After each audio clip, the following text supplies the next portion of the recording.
দ্বাদশ শ্রেণীর ছাত্রছাত্রীরা তোমাদের প্রোগ্রেস টিউটোরিয়াল ইউটিউব চ্যানেল এবং ফেসবুক পেজে স্বাগত।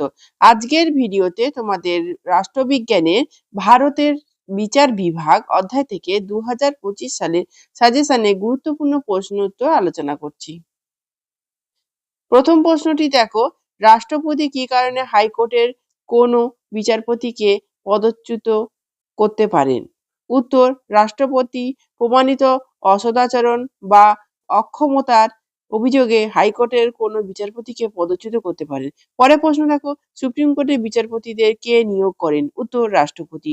পরের প্রশ্ন দেখো, বিচার বিভাগীয় সক্রিয়তা বলতে কি বোঝায়? উত্তর, বিচার বিভাগীয় সক্রিয়তা হলো আদালতের সেই ভূমিকা যা আইন বিভাগ ও শাসন বিভাগের কর্মক্ষেত্রের ওপর বিচার বিভাগে প্রাধান্য বিস্তারকে সূচিত করে। পরের প্রশ্নটি দেখো, রাষ্ট্রপতি কখন সুপ্রিম কোর্টের পরামর্শ গ্রহণ করে? উত্তর, রাষ্ট্রপতি যদি মনে করেন আইন বা তথ্য সংক্রান্ত বিষয়ে কোনো সার্বজনীন গুরুত্বপূর্ণ প্রশ্ন উঠতে শুরু করেছে বা উঠতে পারে, তাহলে তিনি সেই বিষয়ে সুপ্রিম কোর্টের পরামর্শ চাইতে পারেন।